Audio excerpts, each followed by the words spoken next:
Hi hello welcome to my channel ಆತ್ಮೀಯ ಶಿಕ್ಷಕರೇ.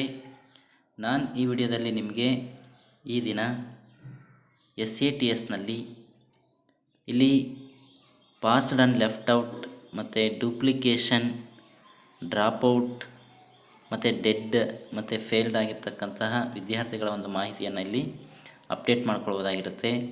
So ಅಂತಹ ವಿದ್ಯಾರ್ಥಿಗಳಿದ್ದರೆ ಇಲ್ಲಿ ರಿಮೂವ್ ಮಾಡ್ಬೋದು. ಡೆಡ್ ಆಗಿರ್ತಕ್ಕಂಥ ವಿದ್ಯಾರ್ಥಿಗಳಾಗಿರ್ಬೋದು ಅಥವಾ ಡಬಲ್ ಎಂಟ್ರಿ ಇರೋ ವಿದ್ಯಾರ್ಥಿಗಳಾಗಿರ್ಬೋದು, ಅಂತಹ ವಿದ್ಯಾರ್ಥಿಗಳೇನಾದರೂ ಇದ್ದರೆ ಇಲ್ಲಿ ಅವುಗಳನ್ನು ನೀವು ಇಲ್ಲಿ ಮಾಹಿತಿಯನ್ನು ಅಪ್ಡೇಟ್ ಮಾಡ್ಕೊಳ್ಳೋದಕ್ಕೆ SATSನಲ್ಲಿ ಅವಕಾಶವನ್ನು ಕಲ್ಪಿಸಿದ್ದು ಮಾಹಿತಿಯನ್ನು ಅಪ್ಡೇಟ್ ಮಾಡ್ಕೊಳ್ಬೋದಾಗಿರುತ್ತೆ. ಅದೇ ರೀತಿ ವಿಡಿಯೋ ಸ್ಟಾರ್ಟ್ ಮಾಡೋದಕ್ಕೂ ಮುನ್ನ ಇನ್ನೂ ಯಾರು ನನ್ನ ಚಾನಲ್ಗೆ ಸಬ್ಸ್ಕ್ರೈಬ್ ಆಗಿಲ್ಲ ಅವರು ಈಗಲೇ ಸಬ್ಸ್ಕ್ರೈಬ್ ಆಗಿ, ಹಾಗೆ ಪಕ್ಕದಲ್ಲಿ ಕಾಣೋ ಬೆಲ್ಲೈಕನನ್ನು ಕ್ಲಿಕ್ ಮಾಡಿ ಅಂತ ಹೇಳ್ತಾ ವಿಡಿಯೋನ ಪ್ರಾರಂಭ ಮಾಡೋಣ ಬನ್ನಿ. ನೋಡಿ, ಇಲ್ಲಿ ನಿಮ್ಮ SATSನಲ್ಲಿ ಲಾಗಿನ್ ಆದ ನಂತರ ನಿಮಗೆ ಎಡಭಾಗದಲ್ಲಿ ನೋಡಿ ಸ್ಟೂಡೆಂಟ್ ಮ್ಯಾನೇಜ್ಮೆಂಟ್ 1 to 10 ಅಂತ ಬರುತ್ತೆ ನೋಡಿರಿ, ಅದನ್ನು ಕ್ಲಿಕ್ ಮಾಡಿರಿ. ಅದನ್ನು ಕ್ಲಿಕ್ ಮಾಡಿದ ನಂತರ ಬಲಭಾಗದಲ್ಲಿ ಈ ರೀತಿ ಆಪ್ಷನ್ಸ್ ಬರುತ್ತೆ. ಅದರಲ್ಲಿ ಮೂರನೇ ಆಪ್ಷನ್ನು ಅಡ್ಮಿಷನ್ ಡೀಟೇಲ್ಸ್ ಅಂತ ಇದೆ ನೋಡಿ, ಅದನ್ನು ಕ್ಲಿಕ್ ಮಾಡಿ. ಅಡ್ಮಿಷನ್ ಡೀಟೇಲ್ಸ್ನ ಕ್ಲಿಕ್ ಮಾಡಿದ ನಂತರ ನೆಕ್ಸ್ಟ್ ಆಪ್ಷನ್ಸ್ ಬರುತ್ತೆ ರೈಟ್ ಸೈಡಲ್ಲಿ. ಅದರಲ್ಲಿ ನೀವು mark dropout and file status ಅಂತ ಇದೆ ನೋಡಿ, ಆ ಆಪ್ಷನನ್ನು ನೀವು ಕ್ಲಿಕ್ ಮಾಡಬೇಕಾಗುತ್ತೆ. ನೋಡಿ, ತುಂಬ ಆಪ್ಷನ್ಸ್ ಇದೆ, ಅದರಲ್ಲಿ ನೋಡ್ಕೊಂಡು ನೀವು ಅದೇ ಆಪ್ಷನನ್ನು ಕ್ಲಿಕ್ ಮಾಡಬೇಕಾಗುತ್ತೆ. ಅದು ಕೆಳಭಾಗದಲ್ಲಿ ಮೂರನೇ ಇದೆ ನೋಡಿ, ಅದನ್ನು ಕ್ಲಿಕ್ ಮಾಡಿದ ನಂತರ ನಿಮಗೆ ಈ ರೀತಿ ಇಂಟರ್ಫೇಸ್ ಓಪನ್ ಆಗುತ್ತೆ. ಸೊ ಇಲ್ಲಿ ನೋಡಿ, mark student as passed and left out, duplication, dropout, dead and failed, ಇಂತಹ ವಿದ್ಯಾರ್ಥಿಗಳೇನಾದರೂ ಇದ್ದರೆ ನೀವು ಆ ಒಂದು ಮಾಹಿತಿಯನ್ನು ಇಲ್ಲಿ ಅಪ್ಡೇಟ್ ಮಾಡ್ಕೊಳ್ಬೋದಾಗಿರುತ್ತೆ. ನೋಡಿ, ಇದರಲ್ಲಿ ಆಪ್ಷನ್ಸ್ ಇದೆ. ಇಲ್ಲಿ ನಿಮ್ಮ ಶಾಲೆಗೆ ಸಂಬಂಧಪಟ್ಟಂತಹ ಎಲ್ಲ ಒಂದು ಮಾಹಿತಿ ಇರುತ್ತೆ. ಇಲ್ಲಿ ಸೆಲೆಕ್ಟ್ ಮಾಡಬೇಕಾಗಿರೋದೇನು ಅಂದರೆ ಇಲ್ಲಿ ಕ್ಲಾಸ್ ಮತ್ತು ಅಕಾಡೆಮಿಕ್ ಇಯರನ್ನು ಸೆಲೆಕ್ಟ್ ಮಾಡಬೇಕಾಗುತ್ತೆ.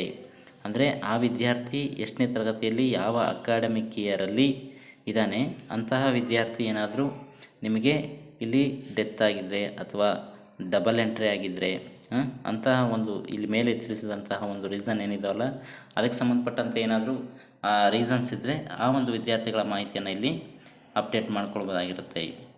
ಅದೇ ರೀತಿ ಮಧ್ಯಭಾಗದಲ್ಲಿ ನೋಟ್ ಅಂತ ಹೇಳಿಬಿಟ್ಟು ಇನ್ಸ್ಟ್ರಕ್ಷನ್ಸನ್ನು ಕೊಟ್ಟಿದ್ದಾರೆ. ಆ ಒಂದು ಸೂಚನೆಗಳನ್ನು ಕೂಡ ನೀವು ಓದ್ಕೊಂಡು ನೀವು ಈ ಒಂದು ಅಪ್ಡೇಟನ್ನು ಮಾಡ್ಕೊಳ್ಬೇಕಾಗಿರುತ್ತೆ.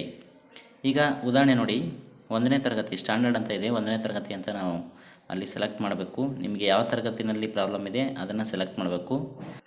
ನಂತರ ಶೈಕ್ಷಣಿಕ ವರ್ಷ 2021-22 ಹಾಕಿ. ಸೊ ಈಗ ಆ ಮಗು ಯಾವ ತರಗತಿಯಲ್ಲಿದೆ, ಸೊ ಆ ತರಗತಿನ ಸೆಲೆಕ್ಟ್ ಮಾಡಿಕೊಂಡು ನೀವು ಅಲ್ಲಿ ಸರ್ಚ್ ಅಂತ ಕೊಟ್ಟರೆ ಲೀಸ್ಟ್ ಓಪನ್ ಆಗುತ್ತೆ.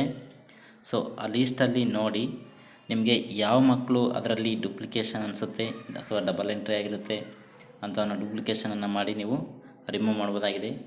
ನಂತರ ನೆಕ್ಸ್ಟ್ ಇಲ್ಲಿ ಡ್ರಾಪ್ಔಟ್ ನೋಡಿ, ಇಲ್ಲಿ ಬಂದು ನೋಡಿ, ಅಲ್ಲಿ ಸೆಲೆಕ್ಟ್ ಅಂತ ಬರುತ್ತಲ್ಲಿ ಅದನ್ನು ಕ್ಲಿಕ್ ಮಾಡಿದಾಗ ನಾವು ಅಲ್ಲಿ ಡೂಪ್ಲಿಕೇಶನ್ ಇದ್ದರೆ ಅದನ್ನು ನಾವು ಕ್ಲಿಕ್ ಮಾಡಬೇಕಾಗುತ್ತೆ. ಡ್ರಾಪ್ಔಟ್ ಇದ್ದರೆ ಡ್ರಾಪ್ಔಟ್ನ ಕ್ಲಿಕ್ ಮಾಡಬೇಕಾಗುತ್ತೆ.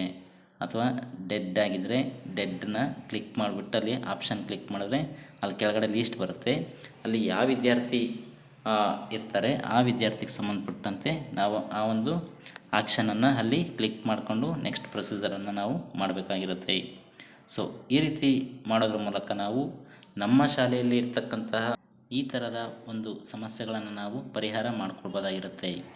ಸೊ ಈ ಆಪ್ಷನನ್ನು ಈಗ ಬಿಟ್ಟಿದ್ದಾರೆ, ಮತ್ತು ಈ ಆಪ್ಷನನ್ನು ಯಾವಾಗ ತೆಗಿತಾರೆ ಅಂತ ಹೇಳೋಕ್ಕಾಗಲ್ಲ. ಸೊ ಆದ್ದರಿಂದ ಇಂತಹ ಸಮಸ್ಯೆಗಳೇನಾದರೂ ನಿಮ್ಮ ಒಂದು ಶಾಲೆಯ ಹಂತದಲ್ಲಿ ಇದ್ದರೆ ಸೊ ಈಗಲೇ ನೀವು ಈ ಒಂದು ಮಾಹಿತಿಯನ್ನು ನೀವು ಅಪ್ಡೇಟ್ ಮಾಡ್ಕೊಳ್ಬೋದಾಗಿದೆ. ಆತ್ಮೀಯ ಶಿಕ್ಷಕರೇ, ಸೊ ನೋಡಿ, ಡೂಪ್ಲಿಕೇಶನ್ ಇದ್ದರೆ ಡೂಪ್ಲಿಕೇಶನ್, ಡ್ರಾಪ್ಔಟ್ ಇದ್ದರೆ ಡ್ರಾಪ್ಔಟ್ ಅಥವಾ ಡೆಡ್ ಆಗಿದೆ ಡೆಡ್, ಆ ಒಂದು ವಿದ್ಯಾರ್ಥಿಗಳ ಒಂದು ಮಾಹಿತಿಯನ್ನು ನೀವು ಈ ರೀತಿ ಇಲ್ಲಿ ರೀಸನ್ ಬರುತ್ತೆ. ಆ ರೀಸನ್ ಅಂದರೆ ಇಲ್ಲಿ ಸ್ಟೇಟಸ್ ಬರುತ್ತೆ. ಆ ಸ್ಟೇಟಸನ್ನು ಸೆಲೆಕ್ಟ್ ಮಾಡಿಕೊಂಡು ಮತ್ತು ಅದಕ್ಕೆ ಸಂಬಂಧಪಟ್ಟಂಥ ರೀಸನ್ ಬರುತ್ತೆ. ಆ ರೀಸನಲ್ಲಿ ಒಂದು ಸರಿ ಅಲ್ಲಿ ಖಾಲಿ ಬರುತ್ತೆ. ಬಟ್ ಇಲ್ಲಿ ಆಕ್ಷನಲ್ಲಿ ಇರುತ್ತಲ್ಲ, ಆಕ್ಷನಲ್ಲಿ ಹೋಗಿ ನೀವು ಅಲ್ಲಿ ಆಕ್ಷನನ್ನು ಮಾಡೋದ್ರ ಮೂಲಕ ನೆಕ್ಸ್ಟ್ ಪ್ರೊಸೀಜರನ್ನು ಮಾಡಬೇಕಾಗಿರುತ್ತೆ. ಸೊ ಈ ರೀತಿ ನೀವು ಈ ಒಂದು ಆಪ್ಷನನ್ನು ಉಪಯೋಗಿಸ್ಕೊಂಡು ನೀವು ನಿಮ್ಮ ಶಾಲೆಯ ಸಮಸ್ಯೆಗಳನ್ನು ಪರಿಹರಿಸ್ಕೊಳ್ಬೋದು. ಆತ್ಮೀಯ ಶಿಕ್ಷಕರೇ, ಈ ಮಾಹಿತಿ ನಿಮ್ಮೆಲ್ಲರೂ ಕೂಡ ಅನುಕೂಲ ಆಗುತ್ತೆ ಅನ್ನೋದು ನನ್ನ ಭಾವನೆಯಾಗಿದೆ. ಇದೇ ರೀತಿಯ ಮಾಹಿತಿಗಾಗಿ ಇನ್ನೂ ಯಾರು ನನ್ನ ಚಾನಲ್ಗೆ ಸಬ್ಸ್ಕ್ರೈಬ್ ಆಗಿಲ್ಲ ಅವರು ಸಬ್ಸ್ಕ್ರೈಬ್ ಆಗಿ, ಈ ವಿಡಿಯೋ ಇಷ್ಟ ಆದಲ್ಲಿ ಲೈಕ್ ಮಾಡಿ, ಶೇರ್ ಮಾಡಿ ಅಂತ ಹೇಳ್ತಾ ಎಲ್ಲರಿಗೂ ಕೂಡ ಧನ್ಯವಾದಗಳನ್ನು ತಿಳಿಸ್ತಾ ಈ ವಿಡಿಯೋನ ಮುಕ್ತಾಯ ಮಾಡ್ತಾಯಿದ್ದೀನಿ. ನಮಸ್ಕಾರ.